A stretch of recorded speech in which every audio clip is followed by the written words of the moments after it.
You think your company is 100% compliant? Your screening is automated, your teams are trained, you haven't seen a red flag in years. But what if that perfect record is actually your biggest risk? One of the mistakes we're about to cover cost a major tech firm millions. It wasn't because they were careless, it was because the experts missed one single subtle detail. Let's make sure you don't do the same.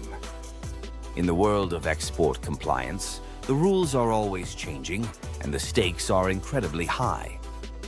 A single violation can cost you hundreds of thousands, if not millions of dollars. You've probably built a solid compliance program, but there are hidden traps that even seasoned pros fall into. In this video, we're exposing 5 critical sanctions mistakes we see experts overlook time and again. Today, we're going to skip the basics and get into the tricky stuff that leads to catastrophic fines. 1. Inadequate, denied party screening. The first mistake we see all the time is relying on a screening process that just doesn't go far enough. You're screening your customers, but are you screening everyone involved in the deal? This exact thing happened to a mid-sized freight forwarder I advised. They did a great job screening their client, a well-known European manufacturer. The problem was the consignee's bank, a small regional institution that was secretly funneling payments for a sanctioned entity. The assumption that only your direct customer matters is a dangerous one. Sanctioned parties are masters at using shell companies and middlemen to hide who they are. So, here's the fix. You have to expand your definition of who is a party to the transaction. Your screening needs to cover the end user, sure, but also all the intermediaries, resellers, freight forwarders, and banks involved. Using automated tools that can handle name variations and are constantly updated isn't a luxury anymore. It's essential for survival. 2. Misclassification of dual-use technology. Mistake number 2 is a big one, especially in tech and manufacturing. Misclassifying dual-use items. Think about a software company that created a powerful data encryption module. They classified it for general commercial use, not realizing its cryptographic power went way over the legal threshold for controlled tech. They sold it to an overseas distributor, who then turned around and sold it to a company on the entity list. That original classification mistake led to an unlicensed export of controlled technology, a massive penalty, and a denial of their export privileges. The key here is to have a rock-solid, multi-level process for classifying your products, especially if they could have a military or intelligence application. And this isn't just about hardware. It applies to software, technical data, and even just offering technical help. When you're in doubt, get a formal classification from the government. A mistake here can snowball into a dozen other violations. 3. Ignoring indirect exposure in your supply chain. The third mistake is ignoring the risk that's hiding deep inside your supply chain.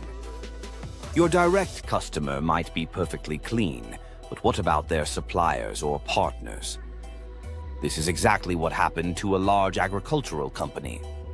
They were selling equipment to a customer in a country with no sanctions. The problem? That customer was using the equipment in a joint venture located in a sanctioned country, providing a prohibited service. The US company was held liable for indirectly supporting a sanctioned activity. It's a classic way that companies get around sanctions, using third parties and re-exports. To avoid this, you've got to do your homework and go beyond your immediate customer. It means mapping your supply chain, figuring out where the money is flowing, and confirming the real end use of your products. It's so important to put compliance clauses with audit rights into your contracts. That gives you the power to find these hidden risks. By the way, if you're finding this breakdown useful, take a second to subscribe for more deep dives into these complex topics. 4. a missing top-down compliance culture. This fourth mistake isn't a technical error, it's a cultural one. It's the absence of a genuine commitment to compliance that starts at the very top. We worked with a company that had a beautiful compliance manual and well-trained junior staff.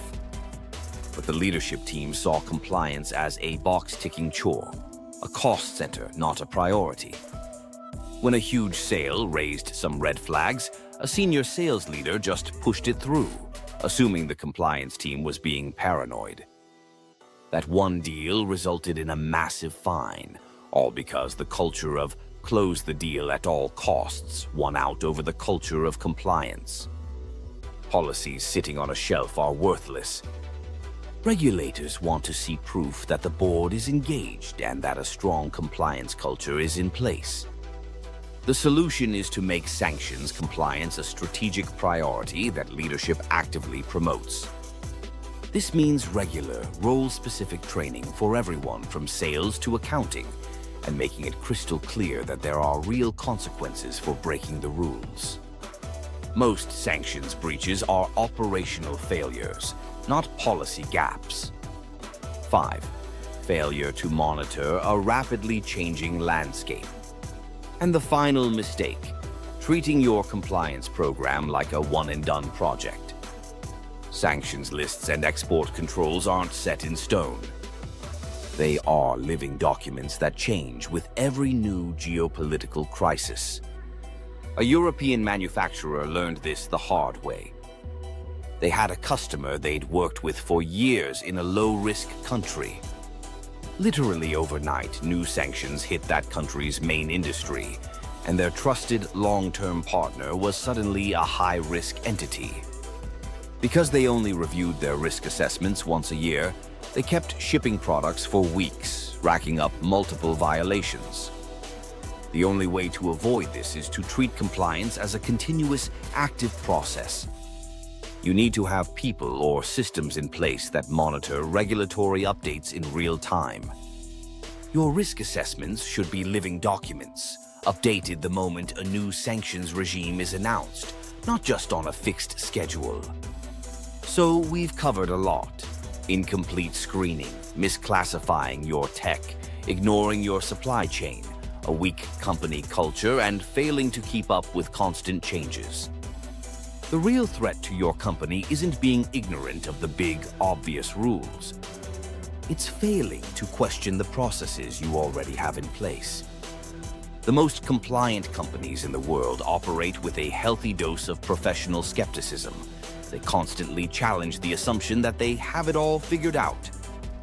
To help you bring that mindset to your own company, I've put together a free expert sanctions self-audit checklist. It's designed to help you spot these hidden traps before they become a real problem. Thanks for watching.